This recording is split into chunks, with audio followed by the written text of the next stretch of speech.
बेखौफ कलम, बेबाक अंदाज।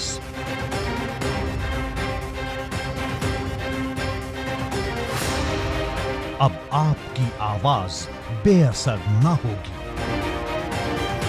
सच वालों को ये अच्छी लगेगी, झूठ वालों को बात तो चुभेगी। सच तो सच होता है, मीठा या कड़वा नहीं। बेलाग, सपाट, निष्पक्ष, धारदार। हम कहेंगे 100% सच, वो भी डंके की चोट पर। बात तो चुभेगी। खबरें घटती हैं, खबरें गढ़ी नहीं जाती। बंद आंखों से ये पढ़ी नहीं जाती। सबसे पैनी नजर, सबसे असरदार तेवर, सबसे बुलंद आवाज, देश का सबसे अनूठा शो। बात तो चुभेगी।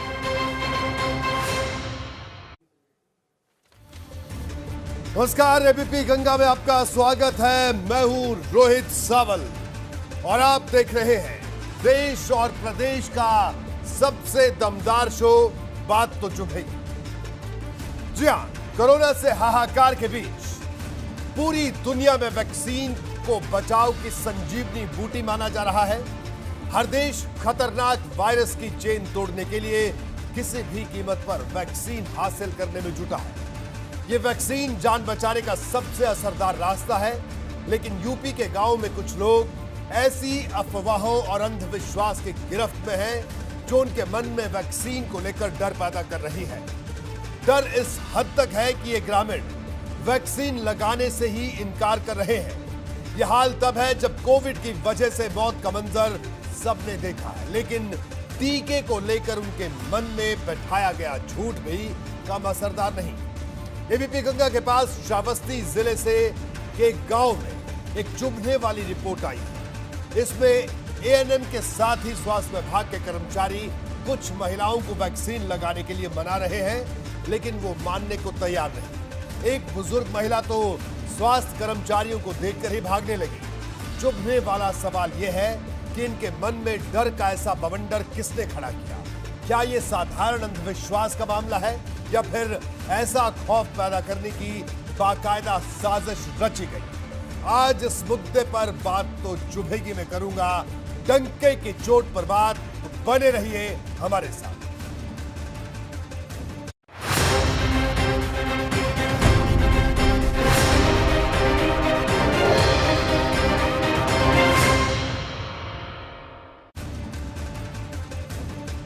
जिंदगी से बड़ी नेमत कुछ नहीं हो सकती, इससे बड़ी दौलत कुछ नहीं हो सकती। इसलिए गांव में रहने वाले लोगों को डराने वालों ने जिंदगी पर खतरे को औजार बना लिया। कुछ गांव के लोग कोरोना के टीके को लेकर ऐसी बातें कह रहे हैं जिसका कोई आधार नहीं। एबीपी गंगा की ग्राउंड रिपोर्ट में कई ऐसी बातें हैं जो टीकाकरण अभियान चलाने वालों को चौंका सकती है। जो लोग टीके की कमी की शिकायत कर निराशा का माहौल बनाते हैं, उनके लिए भी यह खबर बेहद चुभने वाली है, क्योंकि यहां ग्रामीणों को स्वास्थ्य कर्मचारी घर जाकर मनाने में जुटे हैं कि चलो टीका लगवा लो, लेकिन महिलाएं इनकार कर रही हैं। उनकी घंटों मनुहार की जाती है, फिर भी वो मना करते दिखाई देते हैं, लेकिन कोशिश अब भी जारी है।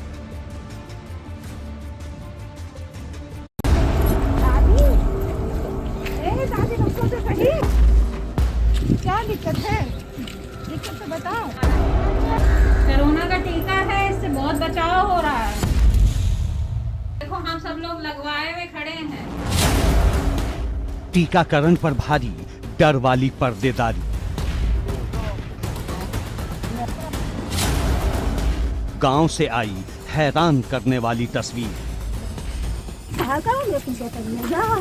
हम तो तुम्हारे घर जा रहे हैं। कहीं आ न जाए बुखार, इस डर से वैक्सीन से इनकार। तबीयत खराब हो जाता है। क्या तबीयत किसने कहा है तबीयत खराब हुआ? चलो लगवा दो टीका। स्वास्थ्य कर्मी कर रहे मनुहार, सारी कोशिशें बेकार। इधर आओ, इधर आओ। डर लगा है। कौन चीज के डर है? चीज का बताओ। कौन चीज का डरा थी बताओ? कि बुखार है? हाँ। श्रावस्ती के एक गांव से आई तस्वीरों ने चौंकाया। अरे बीमारी हुई तो ठीक हो जाएगी, जान लो दोनों टीका लगे से। कोई दिक्कत नहीं है, चलो देने चलिए आइए। दादी को कोरोना से नहीं टीके से डर लगता है। क्यों? चाची को कोरोना से नहीं टीके से डर लगता है। इधर आओ, इधर आओ। जरूर लगाओ, में डर लागत है। कौन चीज का डर है? किस चीज का बताओ? कौन चीज का डरा थी बताओ? कि बुखार है? हाँ। टीकाकरण अभियान की राह में डर की दीवार। कोई कुछ बतावा है? मैं कोई कुछ नहीं बताया भैया। हाँ। हमार माना हम ना लगवाई। बात तो चुभेगी। तो यूपी में इस वक्त गांव में कोरोना की लहर को पूरी तरह से काबू में करने के लिए पुरजोर कोशिश चल रही है। महाअभियान चलाया जा रहा है। खुद सीएम योगी जिले जिले का दौरा कर रहे हैं। आज सीएम लखीमपुर खीरी में थे, जहां हालात का जायजा लेने के साथ ही टीकाकरण की रफ्तार के बारे में भी उन्होंने जमीनी जानकारी दी। सरकार अपनी तरह की पूरी कोशिश कर रही है और पूरी मुस्तैद दिख रही है। स्वास्थ्य महकमा भी चौकस है, लेकिन टीकाकरण के मकसद को अंजाम तक पहुंचाने के बीच कोई तो है जो बाधा की दीवार खड़ा कर रहा है। ये कौन है, ये सबसे बड़ा सवाल।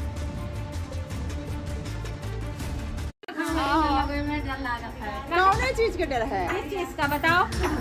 कौन चीज का डरा थी बताओ? थोड़ा बहुत बुखार आवत है, लेकिन कोई दिक्कत ना है, कोई ऐसी बात किसकी नहीं है। तबीयत खराब है? हम लोग सब टीका लगवाए खड़े, किसकी तबीयत खराब है बताइए? किसने कहा है तबीयत खराब हुआ? कोरोना के कोहराम में सबसे ज्यादा जोर गांवों पर है। जब टीकाकरण अभियान को कामयाब बनाने के लिए लाखों स्वास्थ्यकर्मी दिन रात एक कर रहे हैं। 74,000 निगरानी समितियां यूपी के गांवों में महाअभियान में जुटी हैं। तब कुछ लोग पूरे अभियान को तबाह करने में जुटे हैं। ये अफवाहें फैला रहे हैं, लोगों में डर बिठा रहे हैं। जब कोरोना वायरस की चेन को तोड़ने के लिए 18 साल से ऊपर के सभी नागरिकों को वैक्सीन लगाई जा रही है, तब श्रावस्ती की ये भागम भाग वाली तस्वीर अलग ही सच सामने लाती है। दादी, दादी रुको तो सही। कौन घर है तुम्हारा? अरे जाओ भाई, दुकान में लगी थी। काहे? नहीं लगवाई थी। क्या हुआ? काहे नहीं लगवा? ये तस्वीर श्रावस्ती के इकोना के परसोत्तमपुर गांव की है। यहाँ कई तरह की अफवाहें फैली हुई हैं, कई तरह के अंधविश्वास को भी हवा मिल रही है। इसकी वजह से गांव की बुजुर्ग समेत तमाम महिलाओं के लिए खतरा बढ़ गया है। देखिए, टीकाकरण के लिए पहुंची टीम ने एक बुजुर्ग महिला को वैक्सीन लगाने के लिए मनाने की कोशिश की, तो आपने देखा वो कैसे भागने लगी। हम तो तुम्हारे घर जा रहे हैं। दरअसल गांव में टीकाकरण कार्यक्रम में तेजी नहीं आ रही थी। जब वैक्सीन सेंटर पर कम महिलाएं पहुंची, तो स्थानीय निगरानी समिति के स्वास्थ्य कर्मियों ने खुद गांव में पहुंचकर घर घर संपर्क करना शुरू किया। महिलाओं से टीकाकरण के लिए चलने को कहा, लेकिन एक एक कर वो इनकार करने लगी। इधर आओ, इधर आओ। जरूर लगाओ, में डर लागत है। कौन चीज का डर है? किस चीज का बताओ? कौन चीज का डरा थी बताओ? कि बुखार है? हाँ। दरअसल गांव में ये अफवाह फैली हुई है कि टीका लगाने पर लोगों की मौत हो जाती है। ये भी अफवाह फैली है कि टीका लगने से पुरुष नपुंसक हो जाते हैं। हालत ये है कि जब स्वास्थ्य कर्मी गांव में पहुंचते हैं तो लोग अपने अपने घरों में छिप जाते हैं। महिलाएं टीका लगाने पर बात तक करने में ना नुकर करती हैं। समझा बुझाकर वैक्सीन लगवाने ले जाना निगरानी समिति के सदस्यों के लिए बड़ी चुनौती बन गई है। तबीयत खराब हो जाता है। क्या तबीयत किसने कहा है तबीयत खराब हुआ? ऐसे तमाम मनुहार भी जब बेकार हो जाएं, तो कहना पड़ेगा कि गांव में टीके को लेकर जागरूकता की मुहिम को अभी और धार देना जरूरी है। एबीपी गंगा के लिए श्रावस्ती से अम्मार रिजवी की रिपोर्ट।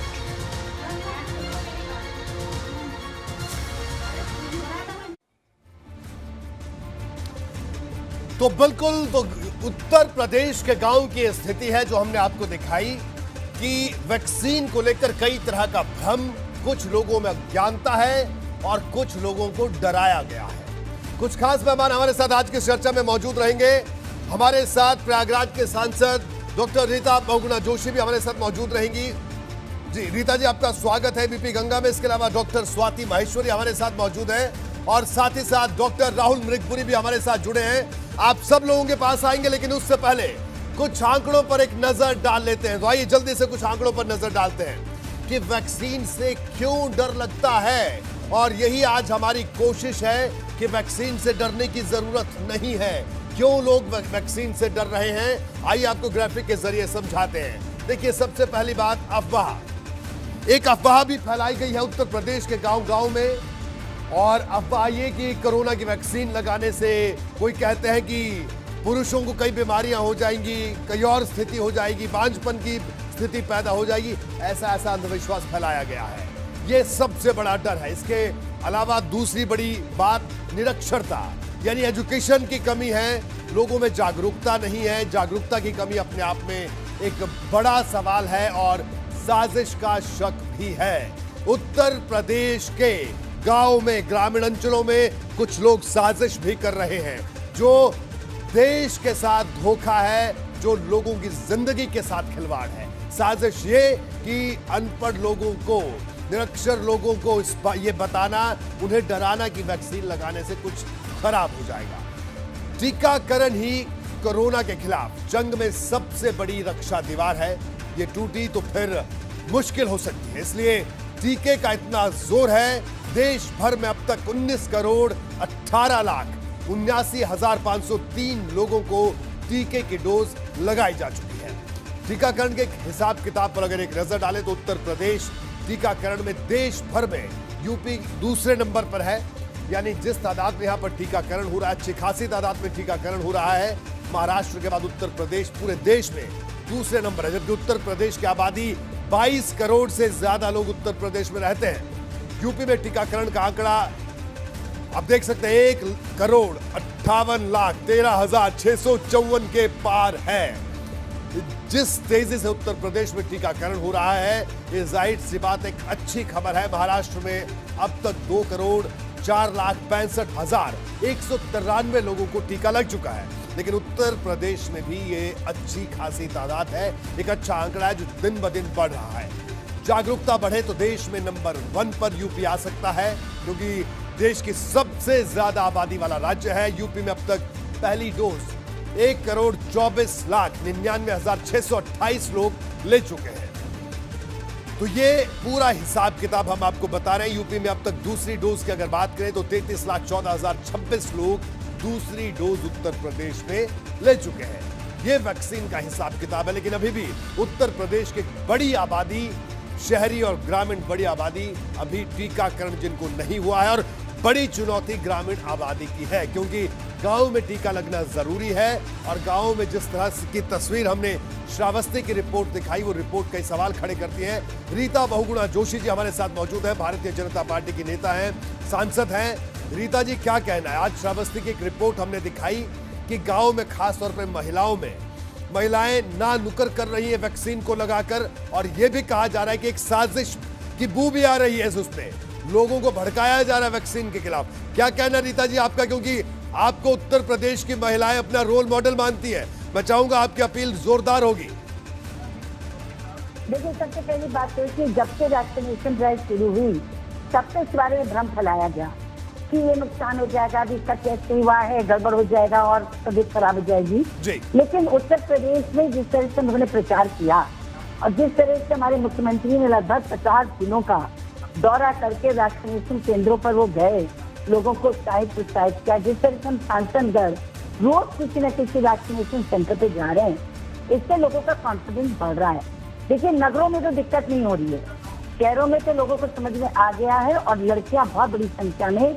आज ही मैं एक सेंटर पे गई थी तो 200 लोग वहाँ खड़े थे, जिसमें से 2/3 लड़कियां थी, युवा थी। लेकिन अभी ग्रामीण क्षेत्रों में इसको बहुत ज्यादा प्रसारित करने की आवश्यकता है। पर मैं आपसे कह दूं, अब तक कुछ भी लोग कहें, लेकिन धीरे धीरे लोगों को समझ में आ रहा है जी। जिस तरह से हर टीका हमारे लिए जरूरी था, आपको पहले बच्चों को लगाते हैं, उस तरह से टीका भी आवश्यक है। लेकिन जिस तरह रोज रिवाज इसको खड़ा किया जाता है कि वैक्सीन की स्पुतनिक क्यों आ गया, मॉडर्ना क्यों आ रहा है, फलाना क्यों आ रहा है जी, जो हर बात की बाल की खाल निकालते हैं, बात बहुत गलत है। बिल्कुल रीता जी, बात गलत है और इसी बात के खिलाफ आज हम आवाज उठा रहे हैं। डॉक्टर स्वाति माहेश्वरी भी हमारे साथ मौजूद है। डॉक्टर स्वाति, क्या कहना है आपका? आपने हमारी रिपोर्ट देखी और आपने रीता बहुगुणा जोशी जी को भी सुना।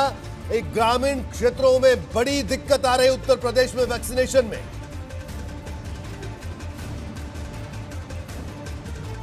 बिल्कुल ठीक कहा रोहित जी आपने, और साफ तौर से ये दिख रहा है कि अभी भी हमें बहुत ज़्यादा अवेयरनेस फैलाने की ज़रूरत है, लोगों तक उस मैसेज को पहुंचाने की ज़रूरत है कि जो टीकाकरण हम अभी कोरोना के लिए कर रहे हैं वो जैसे पहले टीकाकरण होते थे जो नवजात शिशु को भी दिया जाता है बिल्कुल उसी तरह से है और इससे घबराने और परेशान होने की बात नहीं है। वहीं मुझे लगता है कि जो लोकल लीडर्स हैं रोहित जी, जो सरपंच हैं, जो वहाँ के MLA हैं, जो वहाँ के धार्मिक नेता हैं, मुझे लगता है कि उनको इस वक्त बढ़ चढ़ कर आगे आना चाहिए। उन्हें मिसाल के रूप में सामने सबके वैक्सीन लगवानी चाहिए और उन्हें लोगों तक ये मैसेज पहुंचाना चाहिए कि वैक्सीन जो है, टीकाकरण जो है, यही हमें कोरोना से बचा सकता है, तो हम सबको इसको लगवाना है। क्योंकि अभी देखिए आप कितनी तरह के लोग भ्रम फैला रहे हैं कि अगर फीमेल को पीरियड्स हो रहे हैं तो वो वैक्सीन ना लगवाएं, आने वाले समय में उनकी प्रेगनेंसी में प्रॉब्लम हो सकती है, कोई कह रहा है कि जो लोग हैं वो नपुंसक हो जाएंगे। तो इस तरह की बातें जो लोग फैला रहे हैं, इससे लोगों के मन में डर और संशय आता है और इस वजह से लोग पीछे हटते हैं और वैक्सीन नहीं लगवाना चाहते हैं। तो अगर हमारे समाज के जो ऐसे लोग हैं, नेता लोग हैं,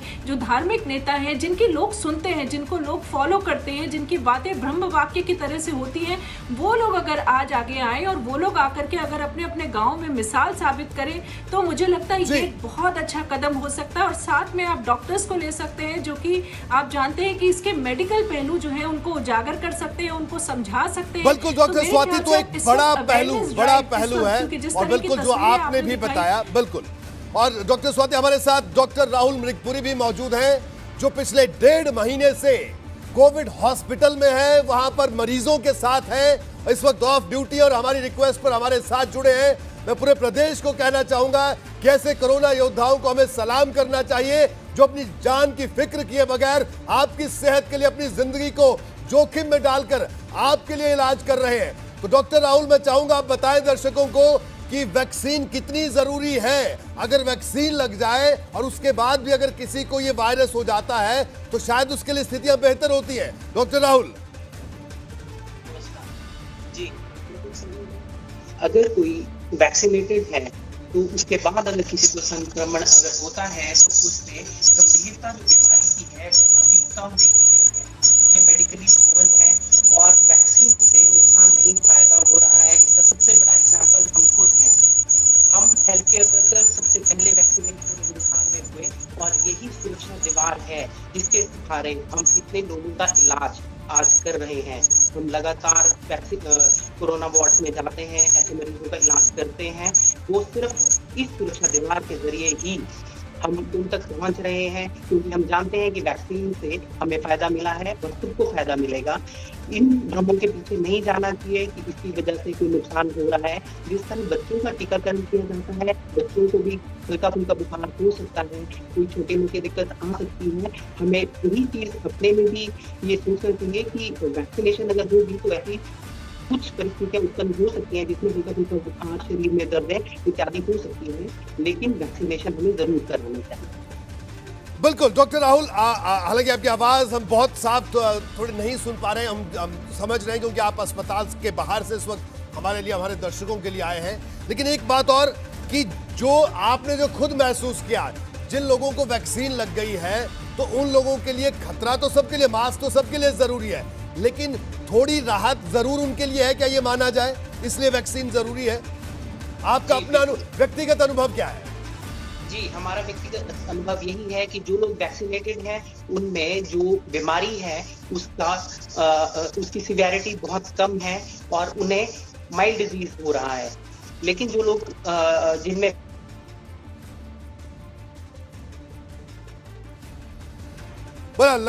लगातार हम कोशिश कर रहे हैं। डॉक्टर राहुल अभी अस्पताल के बाहर से हमारे दर्शकों के लिए खास तौर पर आए हैं बात करने के लिए, क्योंकि लगातार ऐसे कोरोना वॉरियर्स पूरे देश भर में हैं जिनका साफ तौर पर कहना, और हमारे दर्शकों को भी ये बात समझनी होगी कि जिन लोगों को वैक्सीन लगी है अगर उनको इस वायरस ने अटैक किया भी है तो बड़ा माइल्ड अटैक हुआ है, यानी कि वो इलाज उसका हो सकता है। तो ऐसे में वैक्सीन लगाना जरूरी है, ये बेहद जरूरी है। डॉक्टर रीता, अब मैं डॉक्टर स्वाति आपके पास आऊं, उससे पहले रीता जी के पास एक बार फिर आऊंगा। रीता जी, कई पॉलिटिकल पार्टियां, राजनीतिक सवाल है, कई राजनीतिक पार्टियां भी कहीं ना कहीं पहले झिझक दिखा रही थी टीकाकरण में और कई लोगों ने अभी भी टीका नहीं लगाया। क्या आपको लगता है कि राजनीति के चश्मे से भी कुछ लोग इस टीकाकरण को देख रहे हैं?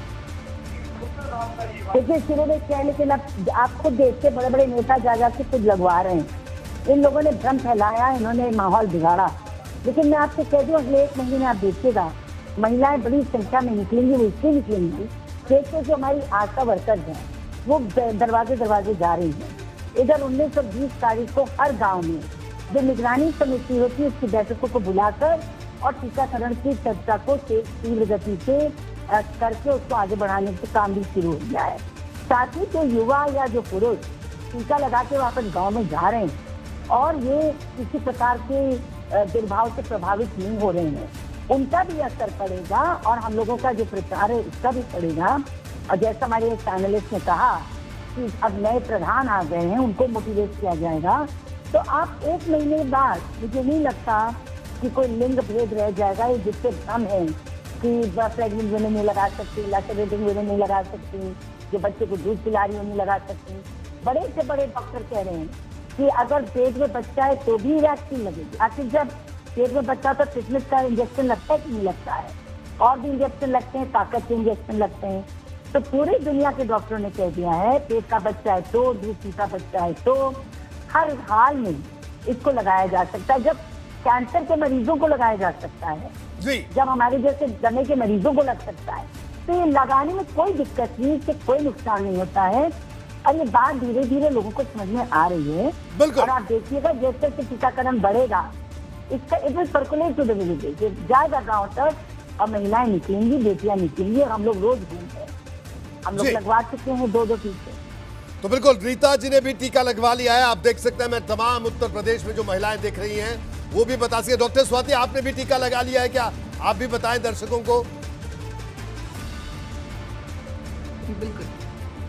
बिल्कुल, मैं तो हेल्थ केयर वर्कर हूँ तो प्राथमिकता की सूची में आए और इसलिए हमने शुरू में ही वैक्सीन लगवा ली थी। मैं दोनों डोजेस लगवा चुकी हूँ और कोई ऐसी दिक्कत नहीं आई है।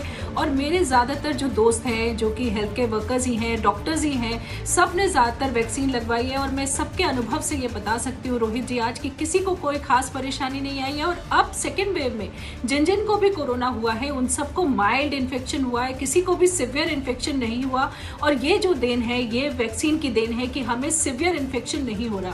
और एक और अहम बात जो लोगों के समझने की है कि तीसरी वेव का खतरा क्योंकि हमारे बच्चों पर ज्यादा है, इसलिए आज अगर हम वैक्सीन लगाते हैं, अगर गांव के लोग वैक्सीन लगाते हैं तो वो अपने गांव के बच्चों को सुरक्षित करते हैं। ये चीज समझना बहुत ज्यादा जरूरी है कि जो माँ बाप, जो घर के लोग वैक्सीन लगवा रहे हैं वो अपने परिवार के बाकी लोगों को भी सुरक्षित कर रहे हैं। वो केवल आपके लिए नहीं है, वो आपके पूरे परिवार के लिए है वैक्सीन। इसलिए हर व्यक्ति को आज उत्तरदायित्व समझ करके भी मुझे लगता है आगे आना चाहिए, लगवाना चाहिए। बिल्कुल, तो ये बहुत जरूरी है। डॉक्टर स्वाति आपने बताया। रीता जी आपका बहुत बहुत शुक्रिया इस पूरी चर्चा में हमारे साथ जुड़ने के लिए। डॉक्टर स्वाति और डॉक्टर राहुल हमारे साथ बने हुए हैं। एक छोटे से ब्रेक के लिए हम लोग यहाँ पर रुक रहे हैं। ब्रेक के बाद हम लोग जल्द हाजिर होगा। ब्रेक के बाद बात करेंगे ब्लैक फंगस।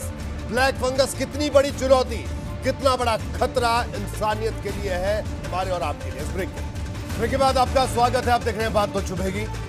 कोरोना संकट के बीच ब्लैक फंगस का नया संकट लोगों को डराने लगा है। इसके बढ़ते मामले चुनौती को कई गुना बढ़ा चुके हैं। केंद्र सरकार को एडवाइजरी जारी करनी पड़ी कि सभी राज्य इसे महामारी घोषित करें।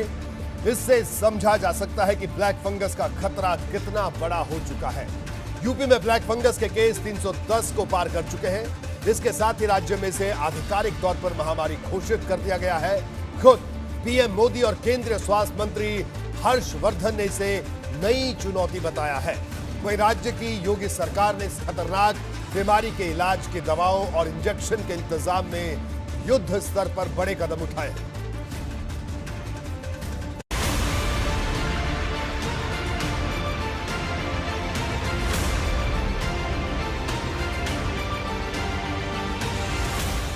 ब्लैक फंगस पर देश भर में अलर्ट जारी हो चुका है। केंद्र सरकार ने सभी राज्यों और केंद्र शासित प्रदेशों को इसे महामारी घोषित करने को कहा। अब यूपी में भी ब्लैक फंगस को महामारी की लिस्ट में शुमार कर लिया गया है। इसके साथ ही युद्ध स्तर पर इससे निपटने के लिए पुख्ता तैयारी की गई है।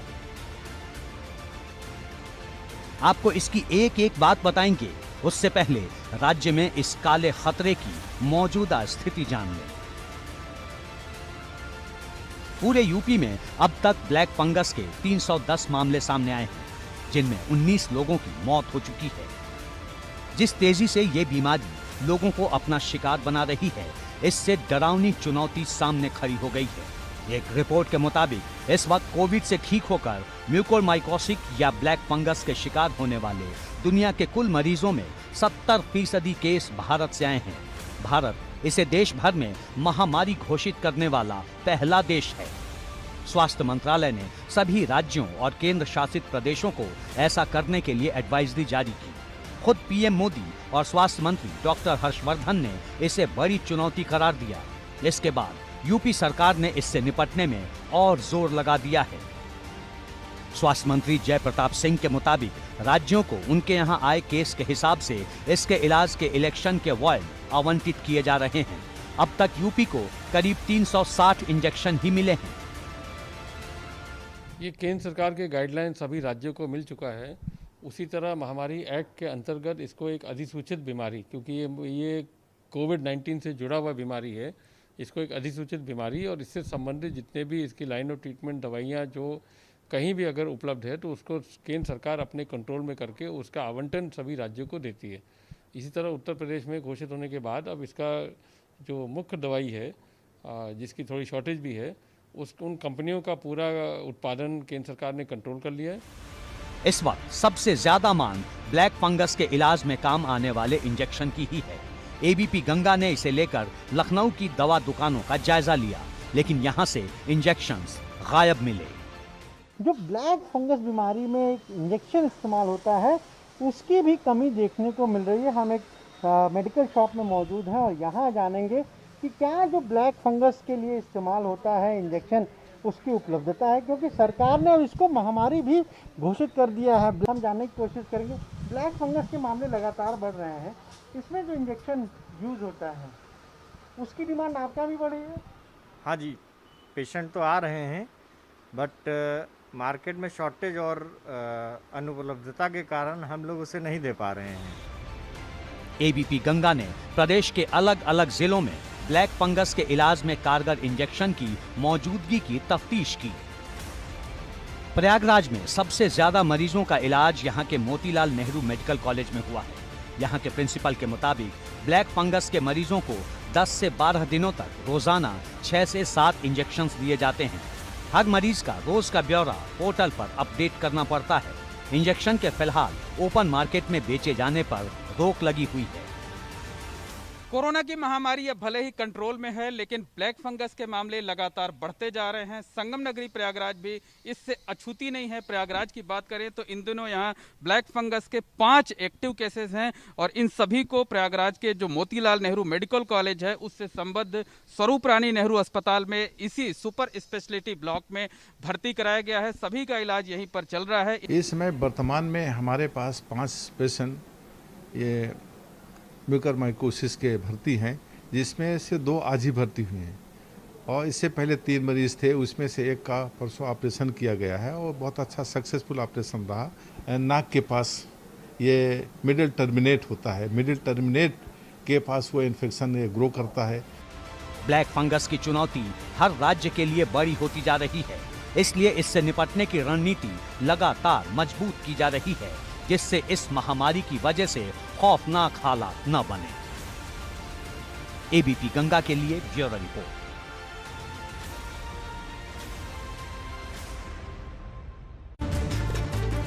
तो बिल्कुल ब्लैक फंगस कितनी बड़ी चुनौती है, कितना बड़ा खतरा है, ये जानने के लिए दो खास मेहमान लगातार हमारे साथ जुड़े हैं। Doctor Swati Maheshwari internal medicine से हमारे साथ मौजूद हैं। इसके अलावा डॉक्टर राहुल मृगपुरी सीनियर डॉक्टर हैं, वो भी हमारे साथ मौजूद हैं। इन दोनों मेहमानों के पास चले उससे पहले जल्दी से ग्राफिक के पर एक नजर डाल लेते हैं, कुछ आंकड़ों पर नजर डाल लेते हैं कि यूपी में ब्लैक फंगस से निपटने की रणनीति क्या है, ये समझना बेहद जरूरी है। और क्या चुनौतियां हैं, कैसे ये हो रहा है, आपको ग्राफिक के जरिए बताते हैं। तो आइए आपको दिखाते हैं कि किस तरह से उत्तर प्रदेश में ब्लैक फंगस एक बड़ा खतरा बना हुआ है और इस खतरे से निपटने की क्या तैयारी है। आपके सामने हम ग्राफिक आपको दिखा रहे हैं कि किस तरह की तैयारी है। ब्लैक फंगस पर एसजीपीजीआई निदेशक की अगुवाई में कमेटी बनाई गई है। ये कमेटी जांच कर रही है कि क्यों ये मामले सामने आ रहे हैं, किस तरह के ये मामले सामने आ रहे हैं। इसके अलावा बचाव और इलाज पर नजर रखेगी ये स्पेशल कमेटी, बचाव और इलाज पर भी नजर रखेगी। इसके अलावा ब्लैक फंगस के इलाज के लिए अस्पतालों में अलग से वार्ड बनाने की बात कही गई है। कानपुर के हैलेट में ऑपरेशनल भी हो चुका है ये वार्ड। इसके अलावा इंजेक्शन की कमी दूर करने पर इस वक्त सबसे ज्यादा जोर दिया जा रहा है, क्योंकि जो इंजेक्शन का इस्तेमाल इस बीमारी को ठीक करने के लिए हो रहा है वो इंजेक्शन ज्यादा से ज्यादा मिल पाए। कोरोना के बाद कमजोर इम्यूनिटी की वजह से ब्लैक फंगस होने की डॉक्टर पुष्टि करते हैं। ज्यादा स्टेरॉयड लेने की वजह इसे बताया जाता है, लेकिन कुछ और थ्योरी लगातार चल रही है। कई डॉक्टर इस पर बात कर रहे हैं। अच्छी बात यह है कि यह संक्रामक बीमारी नहीं है। जी हाँ, ऑक्सीजन कंसंट्रेटर के पानी की गंदगी से अलग अलग थ्योरी है। एक थ्योरी यह भी सामने आ रही है कि ऑक्सीजन कंसंट्रेटर के गंदे पानी से ब्लैक फंगस जैसी बीमारी पनप रही है। हमारे साथ डॉक्टरों का पैनल है, उनसे हम बात करेंगे कि इस थ्योरी में कितना दम है। गंदे मास्क की वजह से संक्रमण की आशंका है कि मास्क अगर आपने कई बार इस्तेमाल किया हुआ मास्क, अगर आप बार बार वही मास्क लगा रहे हैं तो भी एक वजह हो सकता है। इसके अलावा ऑक्सीजन कंसंट्रेटर का जो गंदा पानी है वो भी एक बड़ी वजह हो सकता है। और गंदे मास्क की वजह से संक्रमण की आशंका है, यानी एक ही मास्क को अगर आप बार बार इस्तेमाल करते हैं तो वो भी घातक है, खतरनाक है। अब इन थ्योरीज में कितना दम है, डॉक्टर स्वाति माहेश्वरी आपके पास आएंगे। डॉक्टर स्वाति, ब्लैक फंगस एक नया खतरा, कितनी बड़ी चुनौती, और इसको लेकर अलग अलग बातें भी अब निकलकर सामने आ रही है, क्या कहना है आपका?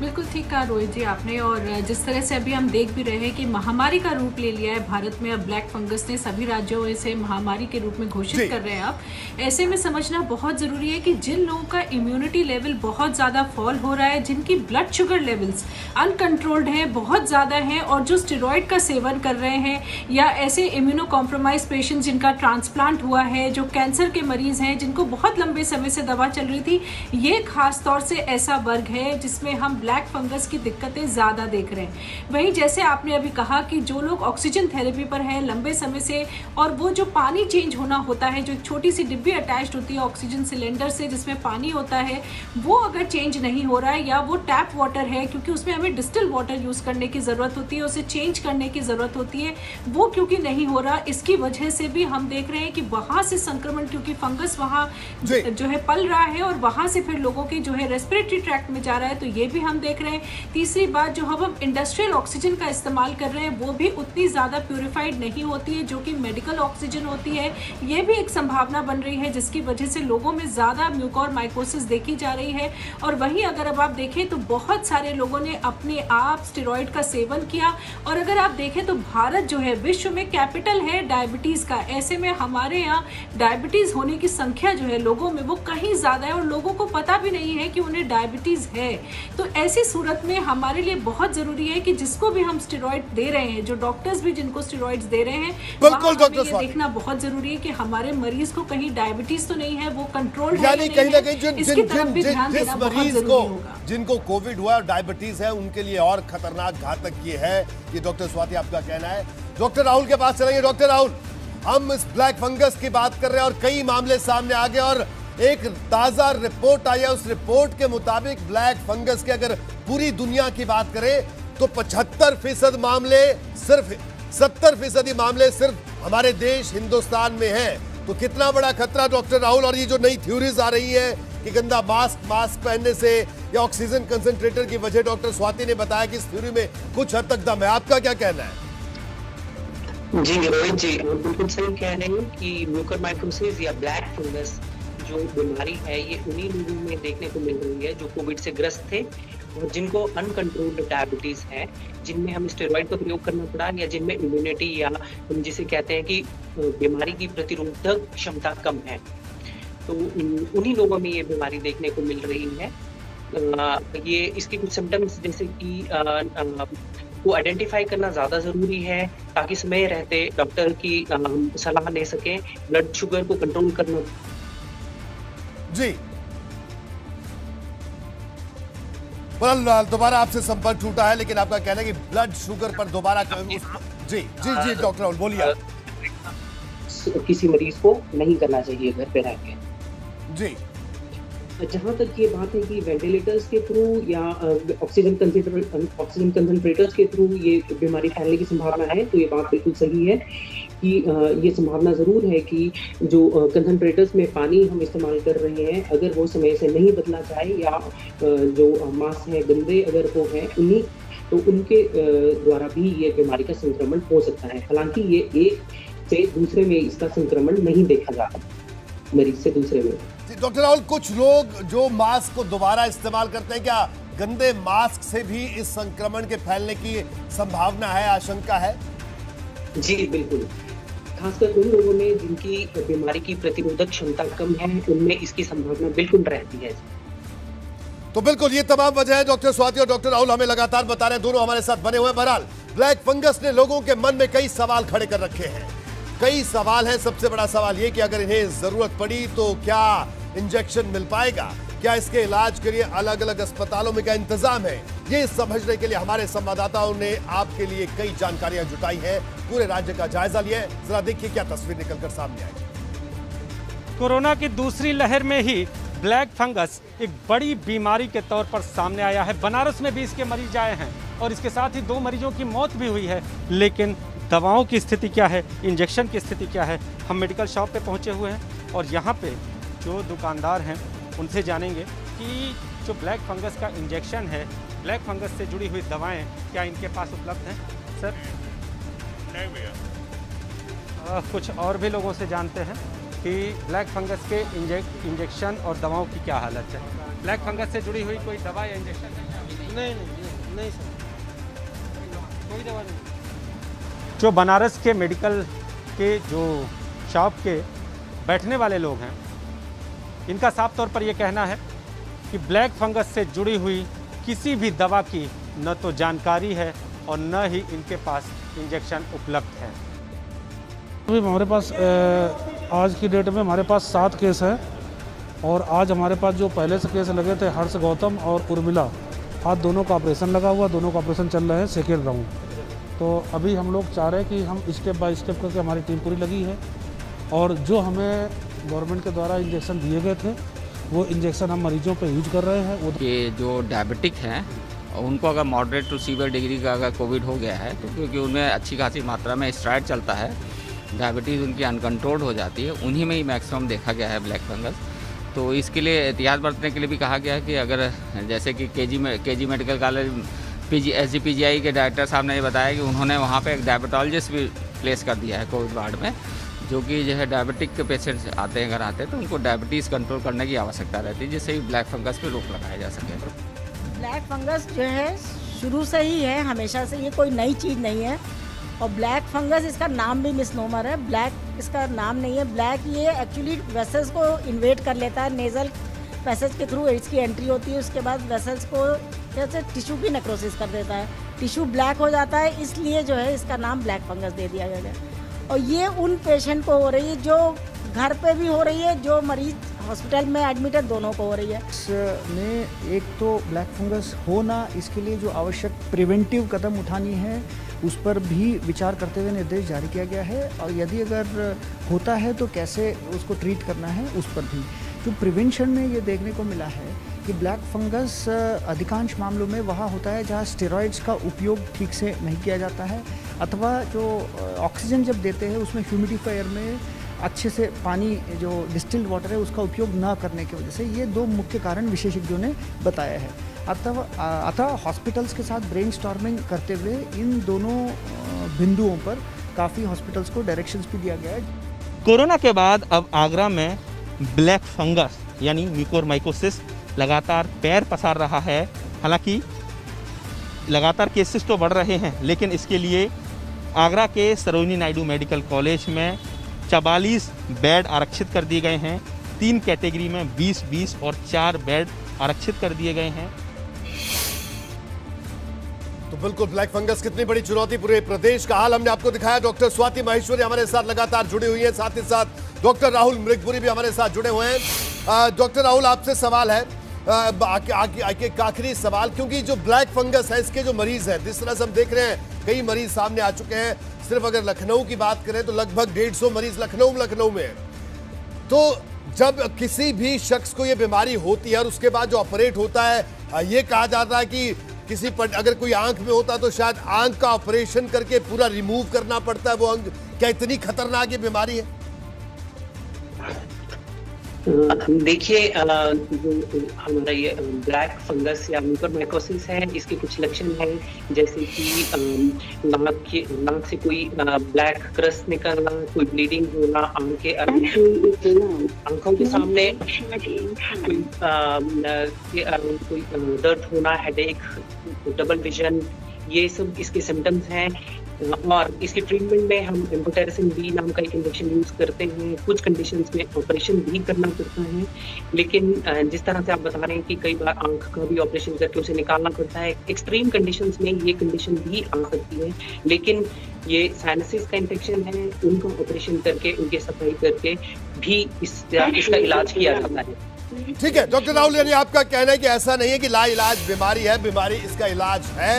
और डॉक्टर स्वाति, एक और बात की इसका संक्रमण नहीं होता है। थोड़ी सी उम्मीद की बात यह है कि जिस तरह से कोरोना का संक्रमण तेजी से फैलता है, ये ब्लैक फंगस है, ये कहा जा रहा है। हम आपसे समझना चाहते हैं आखिर में क्या ये भी ऐसे संक्रमण वाली बीमारी है, एक व्यक्ति से दूसरे व्यक्ति में हो सकती है?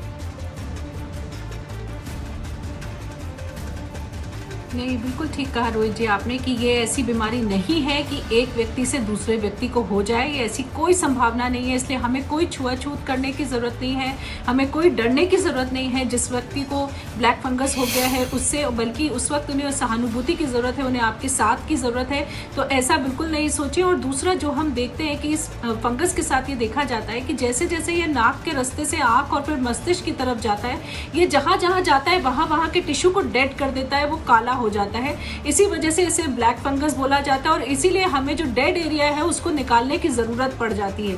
इसलिए अगर जितनी जल्दी लोग आ जाएं, जितनी जल्दी लोग अपने लिए ट्रीटमेंट कराने के लिए सामने आ जाएं, उतनी जल्दी हम इसे रोक सकते हैं और लोगों की आंखें भी बच सकती हैं और लोगों के आने वाले समय की जो और कॉम्प्लिकेशंस हैं कि ये दिमाग में चला जाता है, वो सब परेशानियाँ भी बच सकती हैं। इसलिए अगर हम समय से इसको पहचान लें, और ख़ास तौर से मैं ग्रामीण भाइयों के लिए बोलना चाहूँगी क्योंकि वहाँ सॉइल में ज़्यादा ये जो फंगस है वो होता है, और ऐसे में जब आप जाते हैं तो मास्क पहन करके खेती करने जाना और पूरे कपड़े पहनना आस्तीनों वाले, ये भी बहुत ज़रूरी है क्योंकि अगर शरीर में कहीं कट लगा है तो वहाँ से भी ये फंगस अंदर घुस सकता है। इसलिए अपने शुगर लेवल को कंट्रोल करें और इन 2-3 चीज़ों का, हाइजीन का खास तौर से ध्यान रखें, तो हम जरूर ब्लैक फंगस से बच सकते हैं। डॉक्टर स्वाति, आपने बताया, आपका बहुत बहुत शुक्रिया इस पूरी चर्चा में हमारे साथ शामिल होने के लिए। डॉक्टर राहुल मृगपुरी, आपका भी बहुत बहुत शुक्रिया इस पूरी चर्चा में शामिल होने के लिए। तो बहरहाल यहाँ रुकेंगे एक छोटे से ब्रेक के लिए, ब्रेक के बाद जल्द हाजिर होंगे और ब्रेक के बाद भी बात तो चुभेगी जारी। ब्रेक के बाद आपका स्वागत है, आप देख रहे हैं बात तो चुभेगी।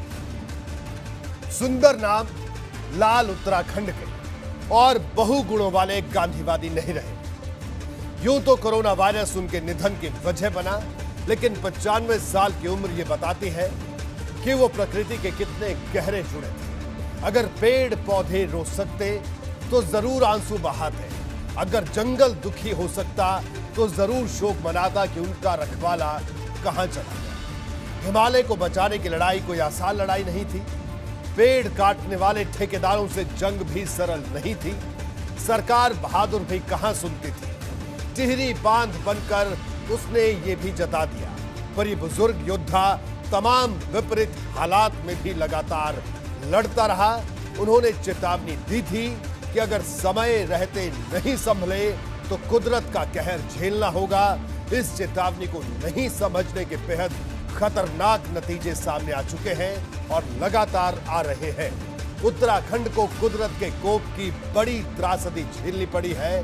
ताउम्र लड़ने, हारने और जीतने वाले पर्यावरण के इस योद्धा को हम नमन करते हैं और संकल्प लेते हैं कि पेड़ काटने नहीं, लगाएं।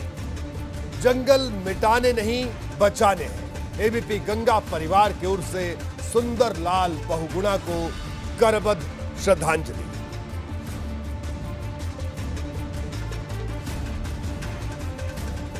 तो ये आज की सबसे ज्यादा चुभने वाली खबर थी और चुभने वाली बात थी जिसका जिक्र हमने कुछ शब्दों में किया। तो बहरहाल आज बात तो चुभेगी नहीं, इतना ही। मुझे दीजिए इजाजत और आगे देखिए मुद्दे की बात मेरे सहयोगी अवधेश